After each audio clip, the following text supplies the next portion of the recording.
What's a good practice of that? What's that? How you eat. I like that. Like that's why, and when I think about it, maybe that's why certain churches start their year off with a fast, Yeah. because it forces you, when we have to think about what you put in your body. It forces you to like slow down and really okay, like if you're doing a Daniel fast, and I think Daniel fast, like you only can have unleavened bread or certain things like, Right. so you can't even like Just vegan, really. slick. So like you gotta look and see what's in this package before you even buy it. So it slows you down, and you constantly think about your decisions on food. And I think if you do that in life, I think it's also like kind of coming to God is like in life. Right. You got to be able to slow yourself down to be able to make decisions. So how can you apply that to your life? You know, I say fasting. You know what I mean? Live a fasted lifestyle. If you're, for real about it. I can't bring that to every Christian because every Christian ain't a disciple. Okay. You know what I mean? Like, just like if you're a leader, you need to be in discipleship. But every Christian ain't a disciple. So I want to say you can't say everybody need to fast, everybody need to do, because not a lot. I can't say that either. Everybody ain't serious like that. Right. They just want to get in. That's all. Should we start a fast? I already did one. Oh, We want to do another one?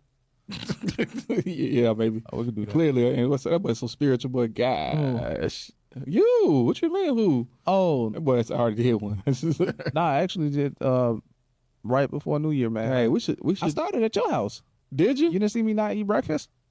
Yeah, he's. I heard your wife say it. I was like, oh, he must be. I kind of figured. Yeah. Because she said, because it was like, is she was like, is I think my wife asked like, is Tone eating? And your wife was like, nah, he ain't gonna eat nothing. Yeah. I was like, huh, that's interesting. Yeah, no. But I knew not to ask. This is the second time I did it at your house, man. Is it? Some of my fasts, bro, always start at your house. Your house is spiritual. Your house is very spiritual.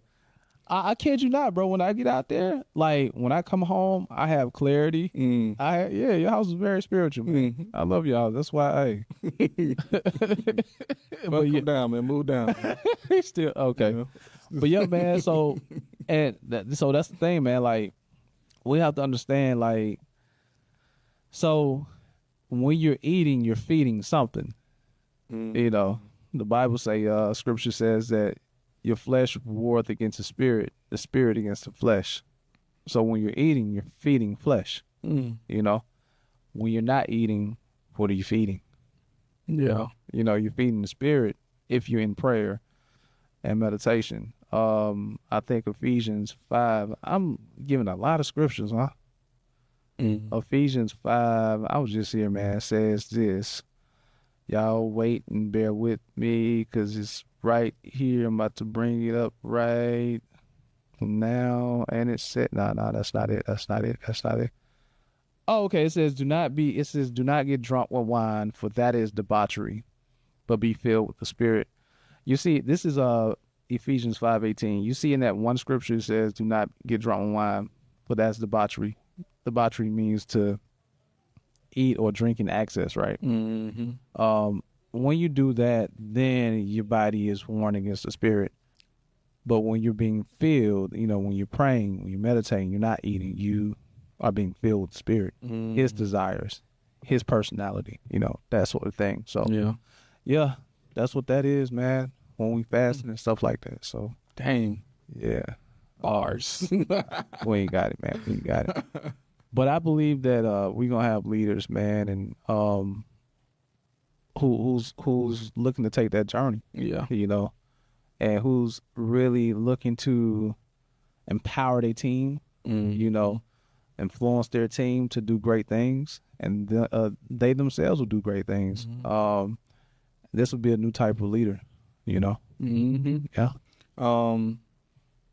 I think that's the difference between leadership and management as well. And a leader is going to make those tough decisions that may not be as popular.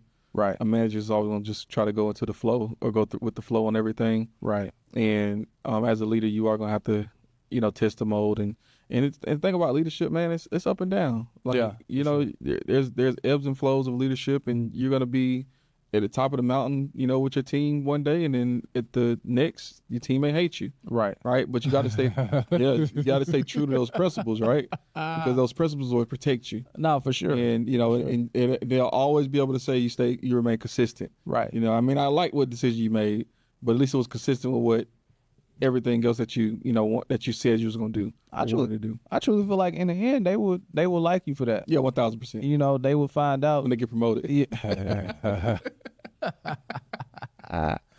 I truly feel like the Get that bonus at the end of the year. right. Yeah, that too, right. But I think once people become mature, they understand, you know, the food you're putting down on the table. You know, like they understand what you're feeding them. So they're like, yeah, he really had my best interest at heart. So, you know, that's what I think it is, man. Yeah, let's get on this journey of being a spiritual leader, man, in whatever arena. You know what I mean? Yeah. It's 2025. We got things to do in December this year. Yeah. We got places to go. You feel me? To see. People to see, man. So we evolve and we being promoted. We gaining influence, man, and that's just what it is. So in order to take this journey, in order to do that, first you have to be depressed. You have to be humble. You have to have humility. Then you have to, what was number 2? Understand that you have to win at some cost, but you don't have to win at all costs. Obedience is better than sacrifice. Don't go out here making a lot of sacrifices. Don't win at all costs. We still winning though. Yep, still got to win. We still got to pay some costs. Don't get it twisted. You got to pay some For costs, sure, for sure. but not all costs. For sure. And that's where obedience come in, because obedience will require some cost. When God say fast, it's costing me not to eat. You feel me? But ultimately it's for the betterment of my being and my family and my community, because of where he have us going. And number 3, keeping him first. Yeah. You know, honoring him, putting him ahead of your life, putting him ahead of your decisions, your thoughts, and all of that, man. So Hey, look at you, bud. that's what we're doing. Let's go. Let's go. We here. Go. Yeah, man. So y'all go ahead and like, man, share, subscribe, hit the bell. Hit the bell. Hit the bell, man. Let's get this podcast out of here. Y'all get that What Am I Doing Right journal. Link is in the descriptions. And I think that's it. That's it. All right, bro. We out.